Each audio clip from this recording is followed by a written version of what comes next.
What's going on, everyone? It's your boy Phil Shocker, the 96 Hedgehog, and welcome to the second division of playoffs in the Thundurus division for the Jjdl. We are here again, ladies and gentlemen. You guys are new and you're wondering, what kind of video is this? My good friend John Jr. was originally doing watch-alongs and streams and all this stuff for his league, the JDL, but with dealing with GBU, his content, his work, taking care of his family, and just playing so much Pokemon as of lately, that he's been like competitive playing. He's been kind of feeling definitely burnt out from the season and is not feeling quite as motivated to want to do this for his community, which is totally understandable. You know, everyone has to hit their limits every once in a while, and I'm hoping he definitely enjoys the somewhat break he's having right now and kind of just taking it easy, relax, and having some good time. I, on the other hand, will feel like doing something special and to help my boy John out because I know a lot of people want to see some JDL content, whether it's through streams or videos. That's not just my videos or the coach's videos. So, on behalf of John, I want to present the playoff matchups. We did this actually for the Tornadus division, which is the division that I am in with also John. That one I mostly just did based off of the teams that were in playoffs, just because we did not have a set final randomization, not randomization, a final order of what the seeds were in terms of playoffs. So that one I just kind of went over teams. More so, this one I will discuss the teams, but also discuss matchups here. So if you guys are excited for this video, like I said before, like, comment, and definitely subscribe. Man, we're on the road to 75 subscribers. We're at 62 right now, which thank you all so much. Really means a lot to me. Hopefully we can get to 75 by the end of the year. So with that being said, let's get into this video. So we have the New York Meta Champs, the Vegas Golden Gallades, the Lucky Ludicolo, Boston Blazikins, East Coast Empoleons, San Jose Panquakes, Mickey Mouse Clubhouse. I don't know why that name is a thing now. Galactic Greninjas. By the way, guys, my screen on my computer is a little bit dirty, so if I'm struggling to read words, even though it's clear as day for you guys, that's kind of why. So, the coaches going into this one is Pikatrod, or Pikatrod. I'm sorry if I'm butchering the name for the New York Meta Champs. We have Dragogon for the Vegas Golden Gallades. Everyone's favorite, SJ of the Lucky Ludicolos. We have Neji Boston for the Boston Blazikins. We have Dorude Leafstorm for the East Coast Empoleons. We have Luna Echo for the San Jose Panquakes. We have Kyle's for the Mickey Mouse Clubhouses. And we have Shonster for Galactic Greninja. Sorry if I butchered anyone's names for that. And you can see the disc race here was very close. It just came down to differential, which came a big factor there. But Pika, man, Pika just was destroying everyone. So was Draco. Draco was really crushing people as well this season. So let's talk about some of the matchups here we have here for playoffs. We're going to have the New York Metachamps face off against the Galactic Greninjas. We are going to have, if my computer will work with me, the Vegas Golden Gallade taking on the Mickey Mouse Clubhouse. We will have the Lucky Ludicolos taking on the San Jose Panquakes, and the Boston Blazingons taking on the East Coast Empoleons. So let's see if we can try to figure out some of these matchups here. Let's talk about matchup number one. They might not be exactly next to each other, but it's going to be what it is. So we have here is Pikatrod versus Shonster here. So for the Galactic Greninjas, they have Dragapult, Meowscarada, Ironmoth, Tinkaton, Rotomwash, Staraptor, Jolteon, Avalok, Mesprit, Mudsdale, and Chansey, with Terracactus being Jolteon with Ice and Grass, and Avalok being Fairy and Fighting. So this team, for me, it's going to be very interesting to see how they perform, as they only have one form of removing hazards, and that's with Avalok. So if their opponent does have a lot of hazard setting that can definitely take advantage of that hazard momentum, it's definitely going to be problematic for them. But Shonster does have great momentum users and great U-turn pivoting with Ironmoth, Meowscarada, Dragapult, Volt Switch pivoting with Jolteon and Rotom Wash, and again, more U-turn pivoting with Mesprit and Staraptor. A ton of pivoting with this team, which I think is going to be actually lead to a really good thing, since they can constantly shift around the matchup to where they get into the position that they really want to be able to find themselves in a potential chance to win the game, which I think is really cool. They have a lot of my personal favorites on here, obviously being Terra Jolteon, my boy.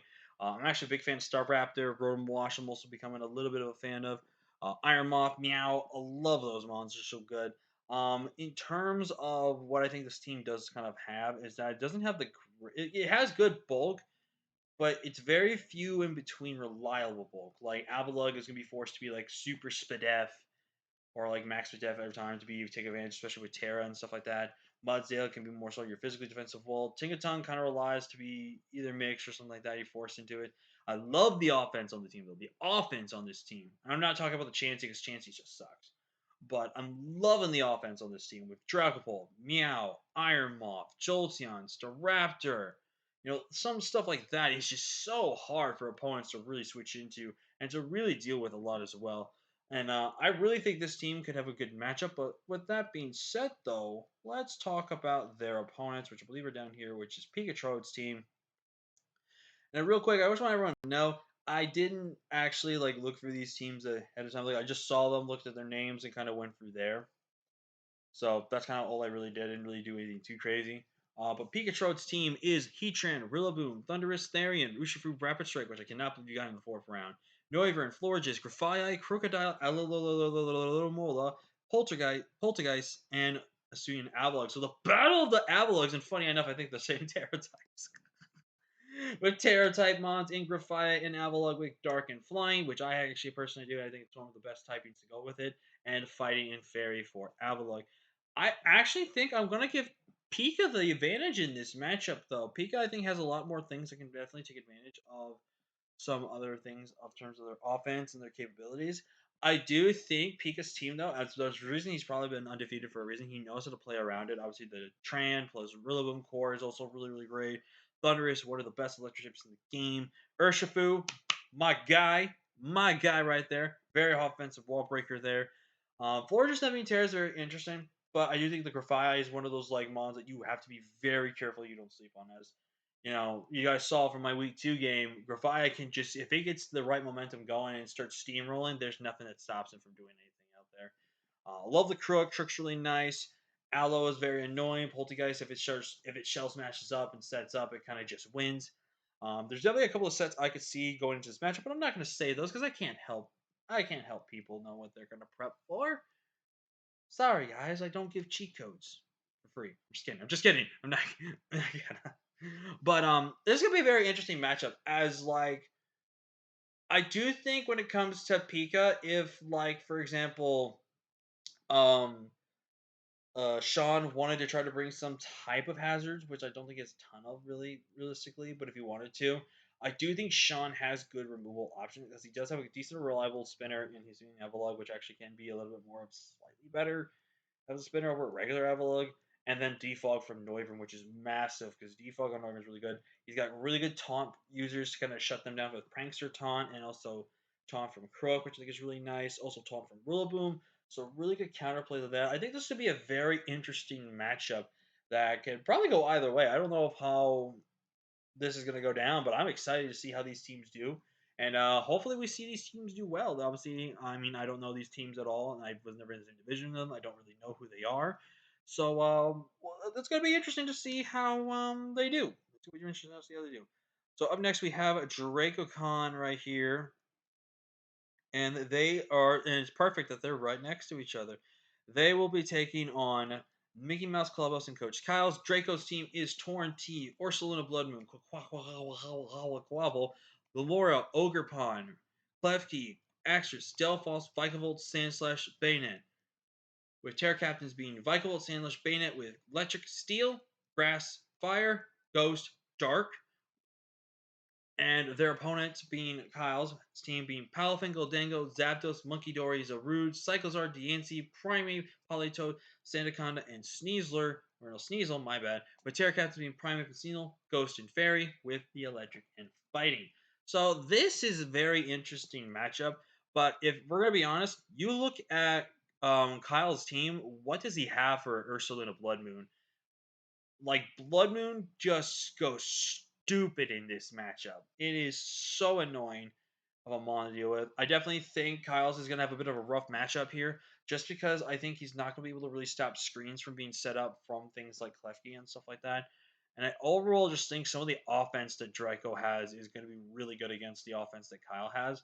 Now, don't get me wrong, I don't think I'm going to count Kyle's just out of this matchup yet because he does have Palafin, which really looks good into Draco's team. Like Draco has very hard counterplay to like a banded Palafin of sorts. I do think he does be a little careful about the Gomorrah as he does not have the most reliable way to remove hazards. I don't think she think the only way he has to remove hazards with the Cyclozar, which he might be forced to bring, but I don't know if you would bring it to me to into this matchup to be honest, because it doesn't check and do a ton of stuff. But it could be a good utility mon, who knows? But definitely looking into this matchup, though, I think Draco's team just matches up so well into Kyle's. Kyle's, I'm not gonna count him out though. I believe I've faced Kyle's before, and I think I've been like 1-1, or he's beaten me and I beat him at least. Kyle's is definitely a good player. Draco, I know, is a phenomenal player, and this is gonna be a really, really hard matchup here for mostly for Kyle's. But I'm not gonna count Kyle's out because he can definitely pull this game out if he definitely plays smart and he plays well and he preps really good. The only problem I'm going to see with Kyle's though is he really thinks he needs to have like good output power for Palafin in this matchup. He might be forced to bring Politoed, which I'm not gonna lie. Even though if you draft Politoed just for rain to boost up Palafin and also for things like Zapdos for Hurricane and maybe Fire Resistance for Goldango and stuff, I feel like it's a bit of a wasted pick in my opinion. Just because you're going to be forced to bring that Politoed, and then Electric Spam is looking super good into you, especially since more likely you can never bring really Sandaconda reliably, and you're going to rely on your Electric Resist being potentially as a Root, and Zarude does not want to get whittled down so much. So it's definitely going to be very interesting to see how this matchup goes. I am going to probably pick Draco for this one to win this one, but I'm not going to count Kyle's out. So Kyle's definitely has a fighting chance in this one. So up next, we've got everyone's favorite SJ taking on, I believe, Luna. Where is Luna here? Oh wait, no. I messed that up. I messed that up. Gerude is the Leaf Storms. I accidentally put them down as number 5 over 6, so that's my fault because I was doing then. We have hold on, SA. Who's SA face again? I'm bad at this. I'm a professional. They take on the Quakes. Okay, they take on the Quakes. They take on the Quakes. So looking at the matchup, unfortunately, it's not going to be. We can kind of see the mons right here. Might scroll a little bit more just to make sure I know Terra Captains. Yeah, I'll just do that. So we have SJ's team here, which is Baxcalibur, Slowking, Landorus, Therian, Amoonguss, Skeletor, Hoopa Unbound, Rabombi, Feather Drifblim, Kamala, and a Ditto, with Terra Captains being the Drifblim and Kamala with Fairy Fighting and Ghost. Very, very unique typings there.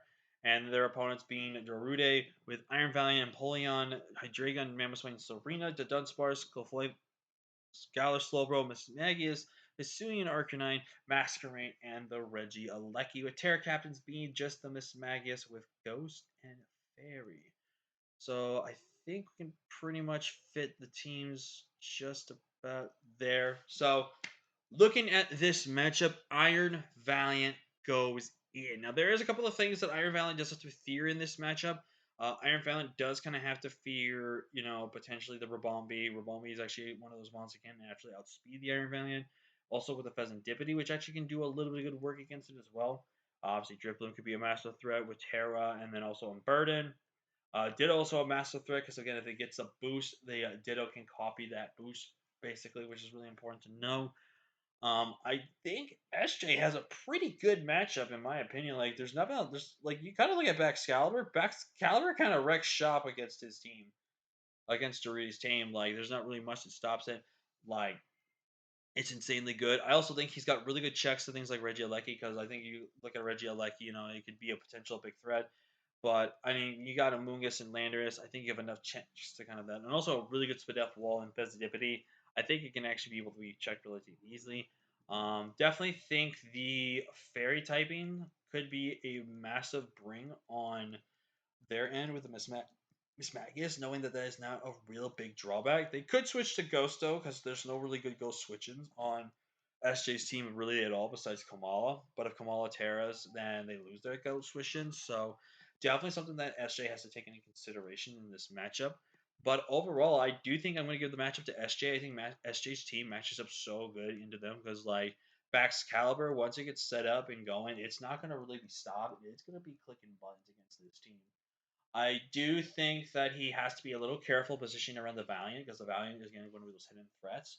But I do think SJ's team, which I won't lie, with having webs is really good. I will say though that Darude has decent, reliable removal in Serena, and even the Regieleki if it does come, which I think is a very important thing.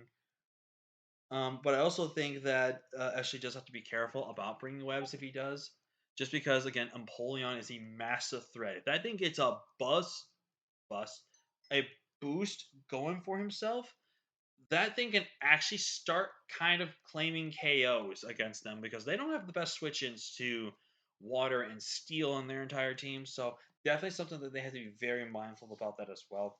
But like I said, I think I'm going to give matchup to SJ. I think SJ has a decent enough matchup to where it kind of takes on Darude's offense and it can handle its defenses. But we'll see how it goes. I've never seen SJ really play or Darude face off in games before, so I'm very excited to see how these guys do, and we'll just see how they do. Up next, we have Neji versus um, Luna, so we'll probably have to just do these team by team. But we have Urshifu, Single Strike, Manaphy, Jirachi, Clodsire, Mandibuzz, Kilowattrel, Hisuian Gujo, Lycanroc, Hoopa, Regular, I don't know what his normal name is, and Dashbot with Terracats being the Hoopa and the Dashbot with Ghost and Fairy, and Steel and Water. I think this team looks disgusting, by the way. I think it has great defensive backbone, which is really, really great between Clodsire, Mandy, Goo, and Dash. I think that four is a very impressive defensive backbone. Also paired off with a good defensive option in Manaphy and Jirachi, which is really nice. I do think, though, hazard removal is very crucial. To be forced on Mandibuzz to really be putting some good pressure off of that. But there's some great setup and win cons here, like potentially Nasty Plot Hoopa can just go in. Swords Dance Lycanroc, a setup Jirachi, Tail Glow Manaphy, SD Urshifu. So much hard counterplay to go into this matchup. And I think this team is, for me personally, it's a little towards more of a defensive side, but he has great offensive pieces, and Mons can definitely play offensive in this matchup. So definitely looking at Neji's team, he can have a good matchup here, and he can really, really put on the hurt for a lot of people. Looking at Lunar's team, my bad. They have Iron Bundle, Cinderace, Tinglu, Iron Hands. Wait, I feel like I've seen this team before. John Jr., is this you? But Sylveon, Salamence, Caparaja, Weezing, Espeon, Ambipom, and Bramblegas, with Terra Captives being the Weezing and the Espeon with Steel and Water and Fairy and Fire. Now, this team really is pretty good. It is very diverse in terms of its defenses, but I will say it lacks a little bit of offense in my opinion. Now, no, don't get me wrong. There's offense in things like, Sheer Force Caparaja, Ambipom, Bramblegas now because of Poltergeist being added, Espeon, Salamence, Hands, and stuff like that. But my main go-to offense I look on this team when I look at it is for its offensive capability. I only look at Bundle and Cinderace, to be honest. Now you have some ones that can play offensive and can be used offensive, but are still more towards a defensive side. So I do think Lunar or Lunar, however people like to go with it, I do think they're going to have a good defensive options into this matchup. I think their defenses can really do well into their defenses.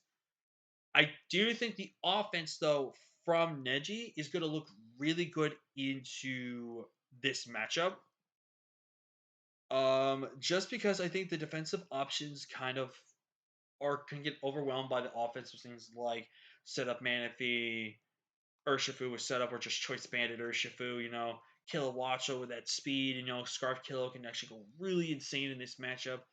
I overall think, I'm going to probably give the matchup to Neji just because I think Neji is going to be the one that is going to pick up the victory here. But these teams can go either or. They think they have very good balanced defenses on both ends, and I do think they have both balanced offenses with offense that is just there and offense that can be there if they wanted to build it for that specific reason. So this is going to be very interesting to see how these games go. I do think the Thundurus division has got some really close games here, and it's going to be some really high action, high obtained games here. So definitely be on the lookout for these guys when we do their battles on the channel. But with that being said, thank you guys so much for watching. Like, comment, share, subscribe, show your support for the Thundurus division, everyone that has made the playoffs in the Thundurus division. And for the Thundurus division people, let in the comments below, who do you think's going to win? Is it going to be you, or do you think one of your opponents is going to pull off the victory? I don't know who's going to be the winner of this one. But with that being said, thank you guys so much for watching, and I'll see you guys next time. Peace.